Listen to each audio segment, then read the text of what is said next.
औज़ुबिल्लाहिमिनश्शैतानिर्रजीम बिस्मिल्लाहिर्रहमानिर्रहीम। अज़ीज़ तलबा अस्सलामु अलैकुम वरहमतुल्लाहि वबरकातुहू। मैं इस वक्त अपने YouTube channel exploring the world with M A Shahid के ज़रिए आपसे मुखातिब हूँ। मैं इस वक्त 9th और 10th के इंग्लिश के स्टूडेंट से ख़ास तौर पर और मुल्क पाकिस्तान में या जहाँ जहाँ भी उर्दू और इंग्लिश बोलने समझने या उर्दू स्पीकिंग लोग जो इंग्लिश जानना चाहते हैं उनसे अमूमी तौर पर मुखातिब हूँ। 9वीं और 10वीं के स्टूडेंट ख़ास तौर पर फेडरल बोर्ड से मुंसलिक पूरे मुल्क के अंदर वो मेरे इन वीडियो से ख़ास तौर पर बेनिफिट कर सकते हैं। इस वक्त हमने टॉपिक शुरू किया हुआ है narration, direct and indirect narration. इसके ऊपर इससे पहले 4 वीडियोस जो है वो पब्लिश हो चुकी हैं। उसमें 4 रूल है। चारों वीडियोस में एक एक रूल जो है उसकी एलेबोरेशन की गई है। रूल नंबर 1 को वीडियो 60 में, रूल नंबर 2 को वीडियो 61 में, रूल नंबर 3 को वीडियो 65 में और रूल नंबर 4 को वीडियो 86 में ये इससे कबल पब्लिश हो चुकी है और यकीनन आप इनको देख चुके होंगे। अगर इनको नहीं देखा तो उनको काइंडली आप एक दफ़ा ज़रूर देख लें, ताकि ये जो आपस में उनका एक लिंक है, जिस तरीके से बतदरीज हम आगे बढ़ते जा रहे हैं। आज हम रूल नंबर 5 पढ़ने लगे हैं। तो ये रूल्स एज सच जो है टेक्निक्स हैं जो एंडलेस है। जितनी ज़्यादा आप एलेबोरेशन कर लें, जितनी ज़्यादा ग्रामर की स्टडी कर लें, जितनी एडवांस बुक्स आप स्टडी कर लें, तो आपके पास ज़्यादा से ज़्यादा टेक्निक्स आ सकती हैं। लेकिन इस लेवल पर मैट्रिक लेवल पर 9th और 10th के स्टूडेंट्स और वो बेसिक टेक्निक्स आपको दे दी जाती हैं जिसके ज़रिए आप इस टेक्निक को यानी नरेशन को, डायरेक्ट नरेशन को इनडायरेक्ट में और इनडायरेक्ट नरेशन को डायरेक्ट नरेशन में आप इजीली कन्वर्ट कर सकते हैं। लेकिन इसकी हद कोई नहीं है। जितना ज़्यादा आगे आप स्टडी करें, जितनी एडवांस बुक्स आप पढ़ें, जितनी एडवांस टेक्निक्स पढ़ें, तो वो आपके इल्म में इजाफा कर सकती है। तो आइए अब हम देखते हैं कि ये रूल नंबर 5 जो है इसमें क्या है। लेकिन रूल नंबर 5 में हम एक्सक्लेमेटरी सेंटेंसेस जो है उनकी बात करेंगे। एक्सक्लेमेटरी सेंटेंसेस जो है जिसमें एक्सक्लेमेशन होती है। एक्सक्लेमेशन क्या चीज होती है? सडन और स्ट्रांग किस्म की फीलिंग्स या इमोशंस, इनका अचानक एक्सप्रेशन इंसान करता है। और इस तरह के सेंटेंसेस जो हर लैंग्वेज में है, इंग्लिश के अंदर भी मौजूद है, उर्दू के अंदर भी मौजूद है, पंजाबी के अंदर भी मौजूद है और हमारी दीगर लोकल लैंग्वेजेस जो है सिंधी में मौजूद है, पश्तो में मौजूद है, बलोची में मौजूद है कि एक पर्टिकुलर इंसिडेंट हुआ और अचानक जो एक आवाज़ इंसान के मुंह से निकलती है, गमी पर या खुशी पर, परेशानी पर या खौफ पर, जो भी सिचुएशन हो, अचानक sudden strong emotions, sudden strong feelings, उसका एक्सप्रेशन जिन सेंटेंसेस के जरिए होता है, they are known as exclamatory sentences. और एक्सक्लेमेटरी सेंटेंसेस जो है जब भी हम हमारे मुंह से निकलते हैं तो हम ये एक्सक्लेमेशन का साइन उसके आगे डालते हैं। तो जब डायरेक्ट स्पीच में एक्सक्लेमेटरी सेंटेंस आ जाए तो आज हमने ये सीखना उसको हम कैसे इनडायरेक्ट में कन्वर्ट करते हैं, उसकी कन्वर्शन कैसे करते हैं। तो ये चंद एक चीजें जो पीछे भी हम कर चुके हैं, मैं उनको फिर रिपीट करना चाहता हूं कि रूल 1 में आपने रिपोर्टिंग स्पीच और रिपोर्टेड स्पीच, उसके मुतल्लिक आपने पढ़ा कि रिपोर्टिंग स्पीच में जब प्रेजेंट और फ्यूचर टेंस है, प्रेजेंट और फ्यूचर, तो इनडायरेक्ट में करते हुए रिपोर्टेड स्पीच के टेंस में चेंज नहीं आती। रूल 2 में आपने क्या पढ़ा? रिपोर्टिंग स्पीच अगर पास्ट में हो जाए तो फिर रिपोर्टेड स्पीच का टेंस चेंज होता है और उसके टेंस चेंज होने का 12 टेंसेस हैं एक्टिव वॉइस, 8 टेंसेस हैं पैसिव वॉइस, कौन सा टेंस किस में कन्वर्ट होगा जब रिपोर्टिंग स्पीच पास्ट में हो। तो इसकी एलेबोरेशन जो है आप वीडियो 61 को प्रॉपरली देखें तो वहां उसकी क्लैरिटी हो जाएगी कि रिपोर्टेड स्पीच में कौन सा टेंस किस में जाएगा। और तीसरे में हमने पढ़ा जब रिपोर्टेड स्पीच इंट्रोगेटिव सेंटेंसेस हो, इंटेरोगेशन हो, क्वेश्चन हो, तो जब आपके पास जो रिपोर्टेड स्पीच है वो क्वेश्चन है तो फिर उसके साथ उसको हम कैसे हैंडल करते हैं। फोर्थ टेक्निक में हमने इंपेरेटिव सेंटेंसेस पढ़े जिनमें कमांड्स हैं, रिक्वेस्ट्स हैं, वर्ब को सेंटेंस के शुरू में यूज किया जाता है या वर्ब से भी पहले डू नॉट हम यूज करते हैं या उसकी कंट्रैक्शन डोंट यूज करते हैं। किसी काम को करने का हुक्म देते हैं या किसी काम को करने से हम रोक देते हैं। They are known as imperative sentences. चौथी टेक्निक में हमने इंपेरेटिव सेंटेंसेस को इनडायरेक्ट में कन्वर्ट करना सीखा। एक्सक्लेमेटरी सेंटेंसेस को अब हम सीखेंगे कि एक्सक्लेमेशन किस टाइप की है, कौन कर रहा है, किस सिचुएशन में है, वो वर्ड एज सच जो वहां बोला जाएगा उससे हमें एक्सक्लेमेशन की नेचर का पता चल जाएगा। लेकिन यहां पर मैं 2 सेंटेंसेस लिखे हैं, एक्सक्लेमेशन है उसके अंदर, ही सेड कॉमा, ये अब रिपोर्टिंग स्पीच है। रिपोर्टिंग स्पीच में जो सेंटेंस है वो एक्सक्लेमेशन है और इंग्लिश लैंग्वेज की है वर्ड है hurrah. If you have heard it already कि कब ये बोला जाता है, व्हाट डज इट मीन, किस सिचुएशन में ये लफ्ज बोला जाता है। हुर्रा, माय अंकल हैज कम। उर्दू में अचानक और खुशी की सिचुएशन में आपके घर में आपका कोई वो मेहमान जिसको आप बहुत ज्यादा यानी एक डिजायर है, यू फील हैप्पी कि अचानक वो मेहमान आ जाता है whom you love a lot। आप कमरे में बैठे हैं और दोस्त को ये ऐसा आ जाता है जिसको आप बहुत ज्यादा जिसको कंपनी देते हैं और अचानक के एक आवाज निकालते हैं सिंगल वर्ड में जबरदस्त, whatever you say in your language, this kind of the emotion here, this hurrah is the same kind of the word in English language. This is in fact the exclamation of joy, sudden joy. This word is used in that situation. He said, hurrah, my uncle has come. So this exclamation shall be converted into indirect in this way. He exclaimed। ये exclamatory इसी से verb उसने इसी का use कर लिया, वो adjective है। exclamatory sentences adjective है, इसका verb जो है बेसिक head verb जो है वो है exclaim। exclaim means to express certain something। He exclaimed with joy, this hurrah, he said and hurrah both have been converted into he exclaimed with joy that। अब यहां पर conversion of sentence जो है वो उसी फार्मूला से होगी जो यहां पर हम इस रूल नंबर 2 में पढ़ चुके हैं।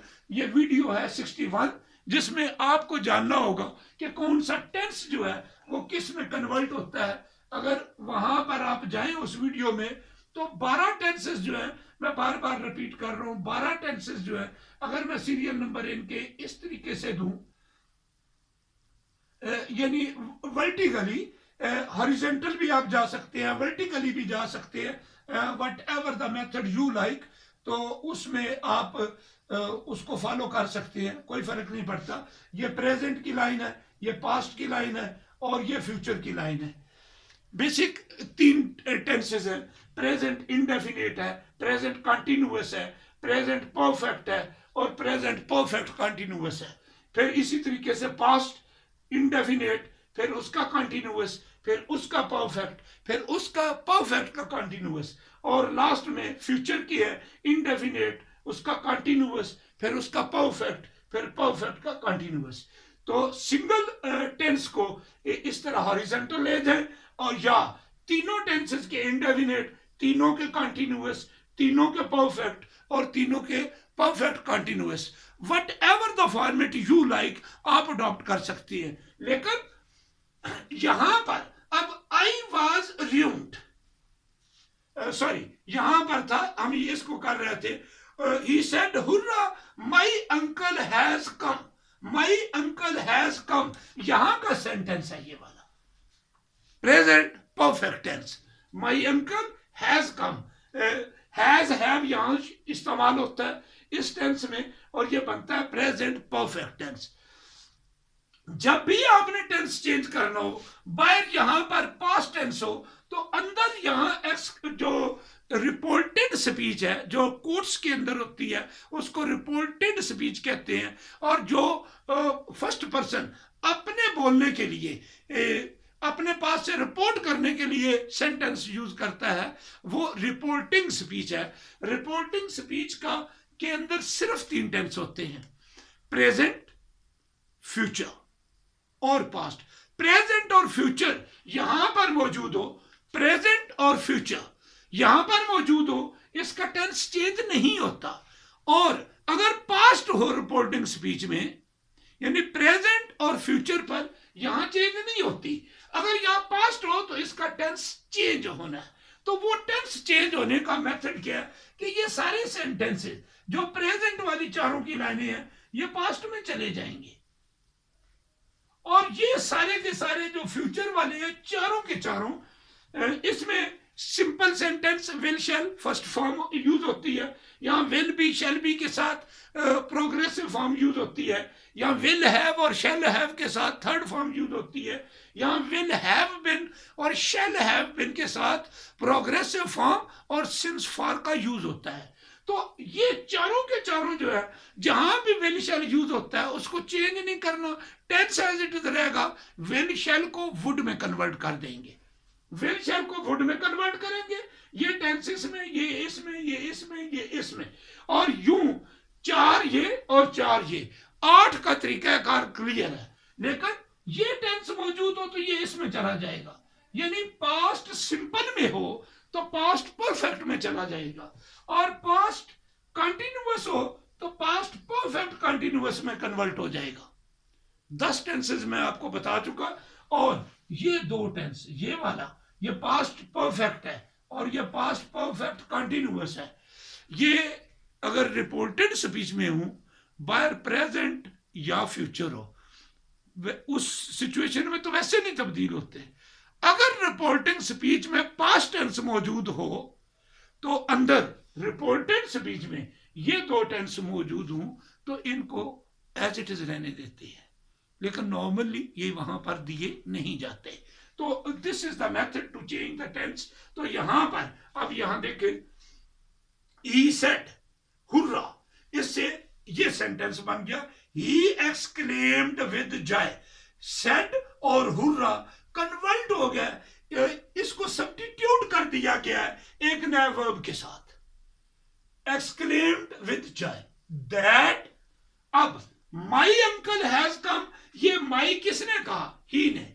That my uncle, he said hurrah my uncle has come, he exclaimed with Joy that. यहां पर ये माई नहीं होगा, ये हिज होगा, दैट हिज अंकल, ये हैज जो है यहां पर है, पास्ट परफेक्ट में ये हैड हो जाता है, that his uncle had come. Present perfect tense जो है किस में कन्वर्ट हो जाएगा? पास्ट परफेक्ट टेंस में। तो यूं जो है ये चेंज आपने लानी है, दैट अपने पास से लगाएंगे, ये हुर्रा और सेट जो है ये रिप्लेस हो जाएगा बाय एनी अदर वर्ब जो इसको सूट करता है सिचुएशन के हिसाब से। और जो एक्सक्लेमेशन आई है, एक्सक्लेमेशन क्या है? जॉय वाली है, खुशी वाली है, हैप्पीनेस है, एक्सप्रेशन ऑफ हैप्पीनेस है हुर्रा के अंदर। तो इस वजह से he exclaimed with Joy that, ये माई जो है ही ने यूज की है, इस वजह से ये प्रोनाउन इसके रेफरेंस में तब्दील हो जाएगा, हिज अंकल हैड कम। अब अगले सेंटेंस पर जरा देखिए, he said alas I was rude. अब you should know the meaning of alas. ये एक्सप्रेशन कब यूज करते हैं? जब आप इंतहाई खतरनाक खबर सुनते हैं, जब आप इंतहाई खौफ वाली खबर सुनते हैं, जब आप इंतहाई नुकसान वाली खबर सुनते हैं। एक स्टूडेंट के लिए उसको रिजल्ट की इतला आती है, कोई दोस्त उसको फोन करता है, बताता है कि वो तुम्हारा रिजल्ट जो है, रिजल्ट आज आउट हो गया और तुम्हारे नंबर सो एंड सो है। Unfortunately if they are not good, very desperate, then what is happening? The situation is sorrowful, very sorrowful. तो जब भी desperate situation होती है तो ये वर्ड अलास बोला जाता है। आपको डेथ की इतला दी जाती है तो हम अपनी जुबान में मर गए, अजीब सा, हर इलाके में, हर कल्चर में अपने अपने लफ्ज है, मारे गए। ओ माय गॉड,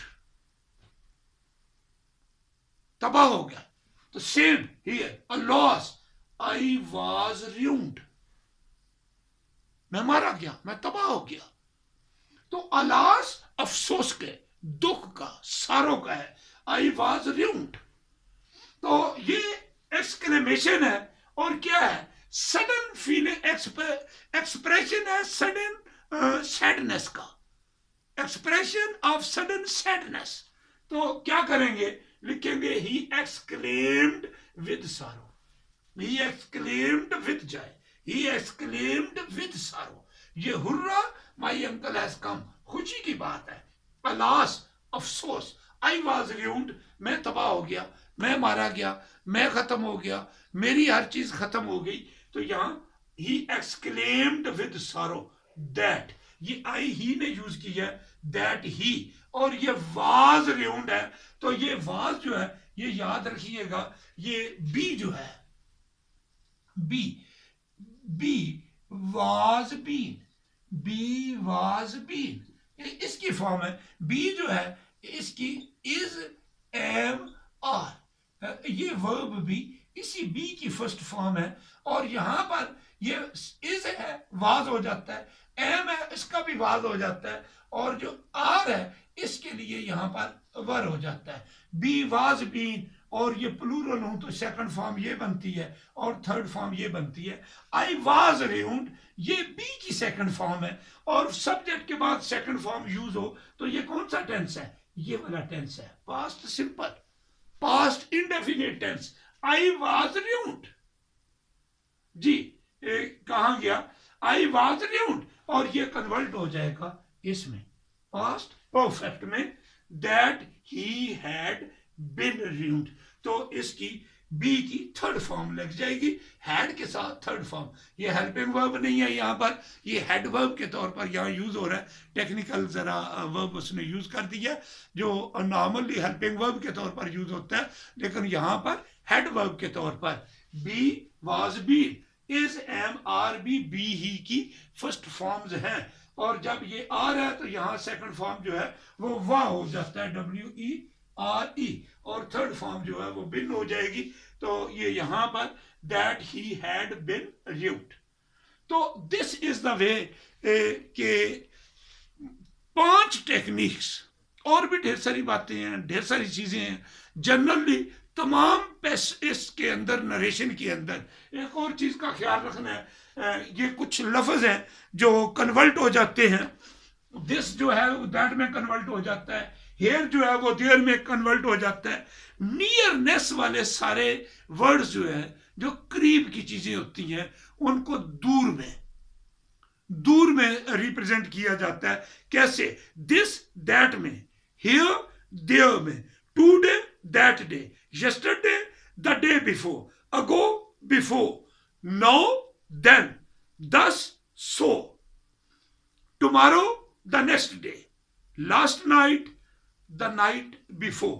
तो कोई भी इनडायरेक्ट में अगर इनमें से एक्सप्रेशन आता है तो वो दूसरे में कन्वर्ट हो जाएगा। ये इसी बुक से मैं लिस्ट आपको दे रहा हूं, ये इस पेज पर है, पेज 173 पर। तो इन चीज़ों का भी आपने ख्याल रखना है। तो ये दो books particularly, once again I am repeating, पिछली वीडियो में भी आपको रेफरेंस दिया कि ये वाली, ये तो बोर्ड की तरफ से रिकमेंडेड बुक है आपके लिए। आपका पेपर बी का ढेर सारा पार्ट इसी में से आएगा, बल्कि पेपर बी के लिए फेडरल बोर्ड की ये रिकमेंडेड बुक है। और एक बुक मैंने और आपको बताई, पहले भी बताई, फिर दोबारा बता रहा हूँ, ये मैंने भी मैट्रिक में 80s में पढ़ी। ये पाक ग्रामर है, कंपोजिशन ग्रामर, पाक ग्रामर, बड़ी मशहूर किताब है। इसको भी घर में करें। इसका पेज है 216 to 242, डायरेक्ट इनडायरेक्ट की और भी बाकी काफ़ी चीज़ें जो है इसके अंदर बहुत अच्छे तरीके से लिखी गई हैं। लेकिन पेपर के मुताबिक जो है इसमें चीज़ें हैं। इस बुक को भी ख़रीदें। ये दोनों किताबें जो हैं इसके ग्रामर के पार्ट्स के लिए ख़ास तौर पर अपने साथ रखें। तो इसके साथ हम इस टॉपिक को, ये नरेशन का टॉपिक, इन 5 रूल्स के साथ हम क्लोज करेंगे। लेकिन आपने क्या काम करना है, इस बुक से पेज 172 टू पेज 177, 5 पेजेस बनते हैं। इसके अंदर जो जो सॉल्व्ड एग्जांपल्स हैं, फार्मूला मैंने सारे बता दिए, यहाँ पर भी लिखे हुए हैं। ये टेक्निक्स जो हैं ये लिखी हुई हैं, उनको पढ़ भी ले। अगर आप समझ चुके हैं तो जो यहाँ एक्सरसाइजेस दी गई हैं, डायरेक्ट फिर उसको इनडायरेक्ट में बदलना, डायरेक्ट फिर इनडायरेक्ट में। तो इन 5 पेजेस पर जितनी एक्सरसाइजेस हैं उनको जरूर करें, उन सेंटेंसेस को क्लियर करें, क्योंकि ये प्रैक्टिस करने से बोर्ड के पेपर में यहीं से आपको सेंटेंसेस दिए जाएंगे।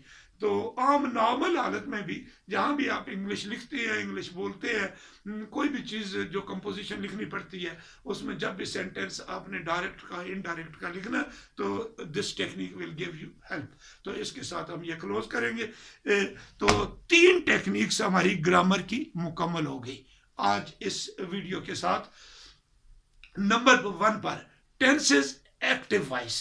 अगर आपने इसकी ब्रीफ समरी देखनी है टेंसेस एक्टिव वॉइस की, तो वीडियो आप देख सकते हैं 37। फिर दूसरी टेक्निक पैसिव वॉइस, इसकी ब्रीफ समरी देखना चाहते हैं तो वो आप वीडियो वॉच करें 57। लेकिन एक एक टेंस के ऊपर अलग भी सिंगल सिंगल वीडियो बनाई गई है। अगर आपने एक एक को क्लियर करना है तो इसको देखिए, उसके अंदर सारी मैंने डिटेल बता दी है। लेकिन 37 वीडियो नंबर, फिर 57 वीडियो नंबर, एक में एक्टिव वॉइस टेंसेस 12 के 12, एक में पैसिव वॉइस 12 के 12। और फिर अब ये जो इस वक्त आप वॉच कर रहे हैं, इसके अंदर हम नरेशन की 5वीं टेक्निक कर रहे हैं। तो इससे पीछे जो है 4 वीडियोस जो है, 4 टेक्निक्स नरेशन की, वो मैं दे चुका हूं। उनका नंबर है 60, 61, 65 और 86। तो ये रेफरेंस आपको इस वजह से दे रहा हूं ताकि पूरा टॉपिक एक तरतीब के साथ अगर आप समझेंगे तो आपको समझने में आसानी रहेगी। इजाजत चाहने से पहले आपसे जरूर दरखास्त करूंगा, अपना, अपने घर वालों का और अपने चाहने वालों का ख्याल रखते हुए अपनी जान को बचाएं। मास्क जरूर पहने जब भी घर से बाहर निकलना है, और गैर जरूरी सूरत हाल में घर से बाहर मत निकले।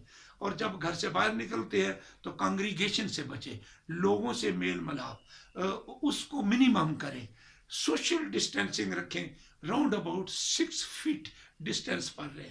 और फिर भी बड़ी मजबूरी में जाना पड़ता है, एज अर्ली एज पॉसिबल थोड़े से थोड़े टाइम में वहाँ से निकलने की कोशिश करें, अपना मजबूरी का काम करें, काम करके वहाँ से निकले। और तीसरा काम सैनिटाइजेशन का, इसकी सैनिटाइजेशन करें।